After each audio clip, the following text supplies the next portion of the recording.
Every single week, I seem to hear about a new SEO golden strategy that's magically going to take you to the top of page one after not doing anything at all ever before. I've seen all the gurus on YouTube, Twitter, LinkedIn, Reddit, wherever else they hang out, right?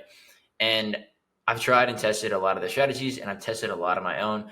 I can confirm to you that 99% of them are simply bullshit.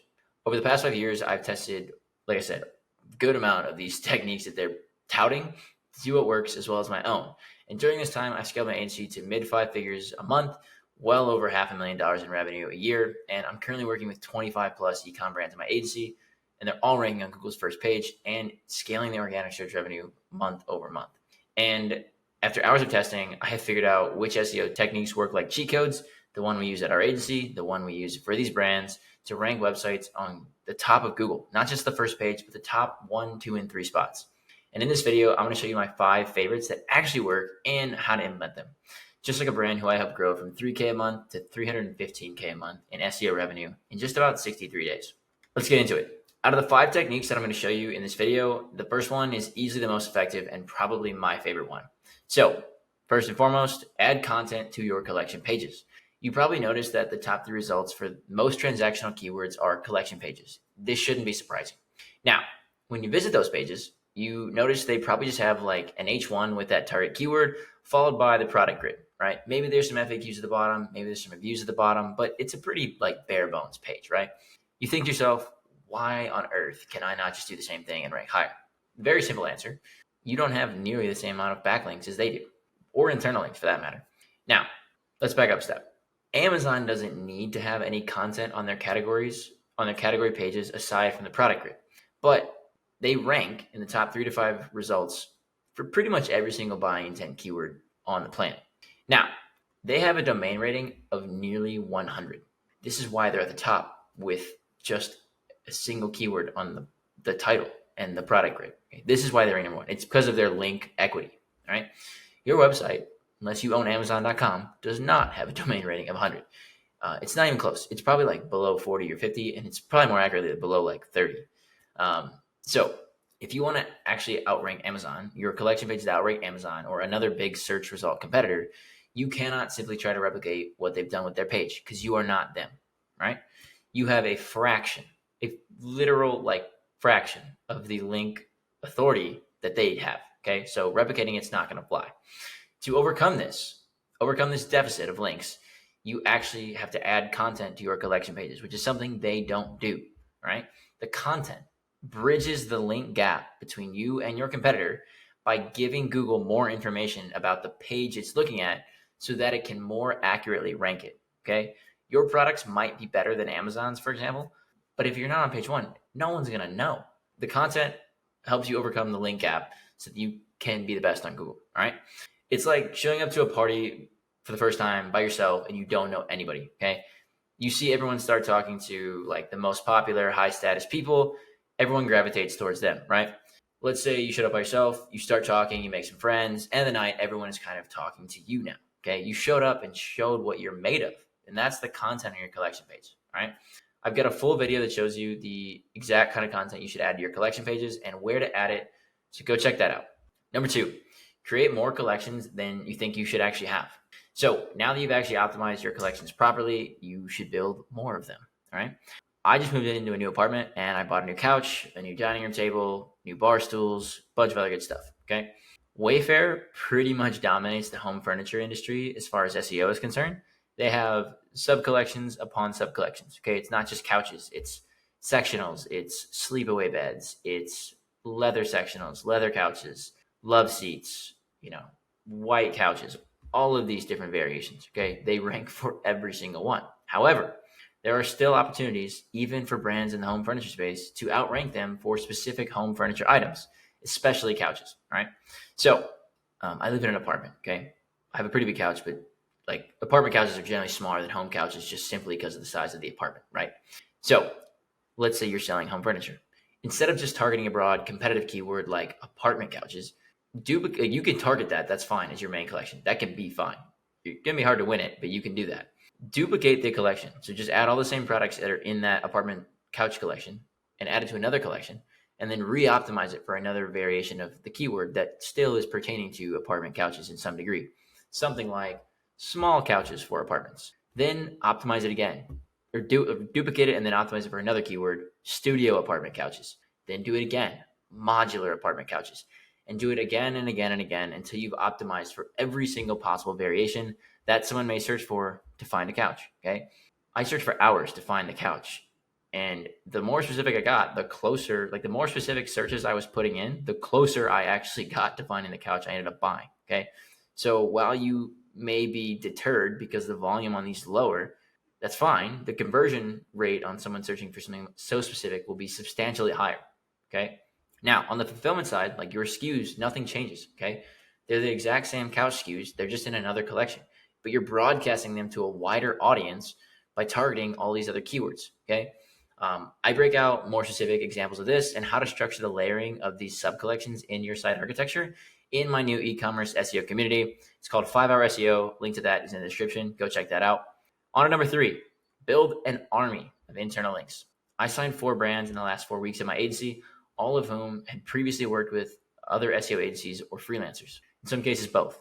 In all 4 cases, their previous provider, agency, freelancer, whoever, failed them by not building internal links correctly. I have a full video on internal link building on my channel. You definitely need to check that out if you've not done any yet, but here are the highlights that you'll see in that video.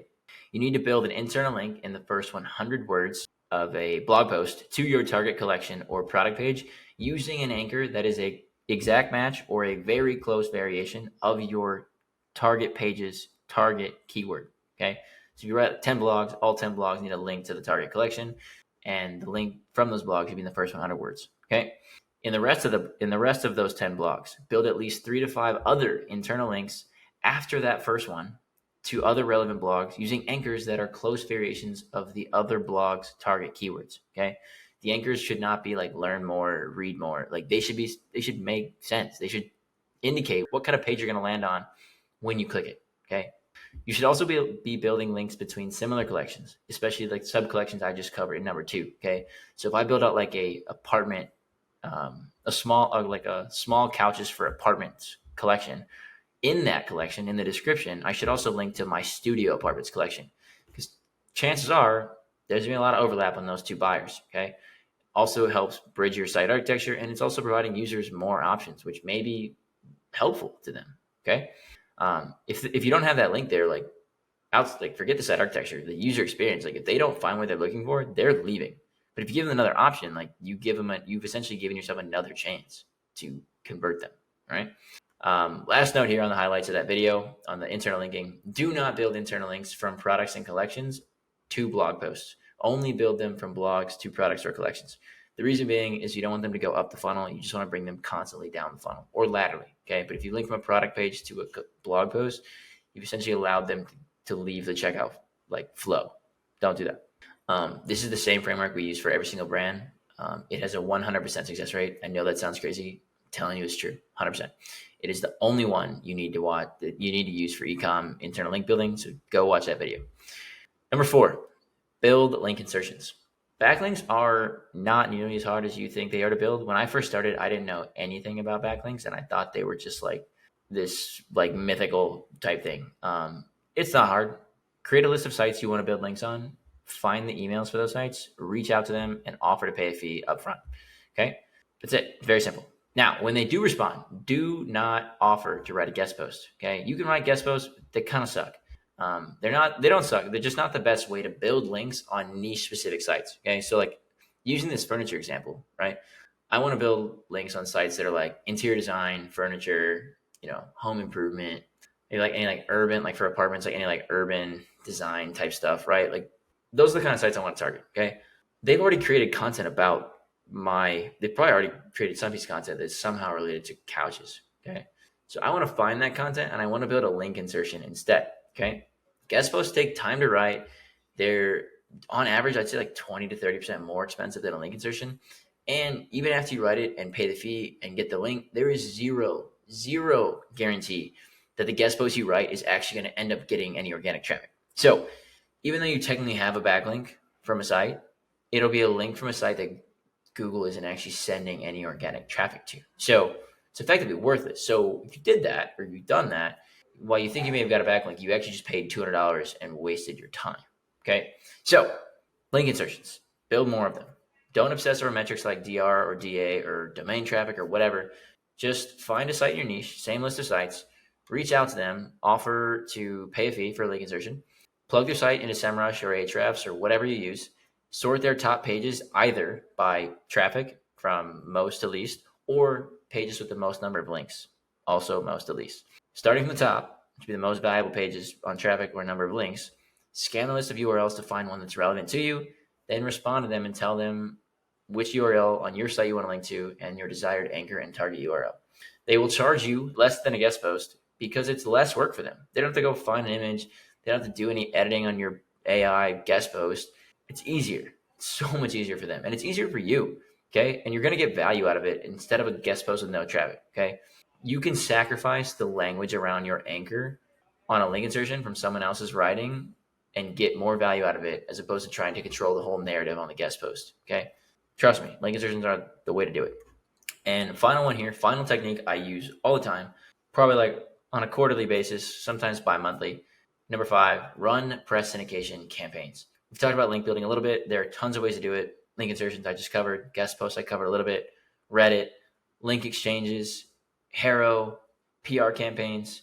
But everyone overlooks press syndication campaigns because the links are no follow. All right. I understand you want do follow links. I also understand that no follow links are a good way to balance your site out. Okay. I run these all the time for my clients.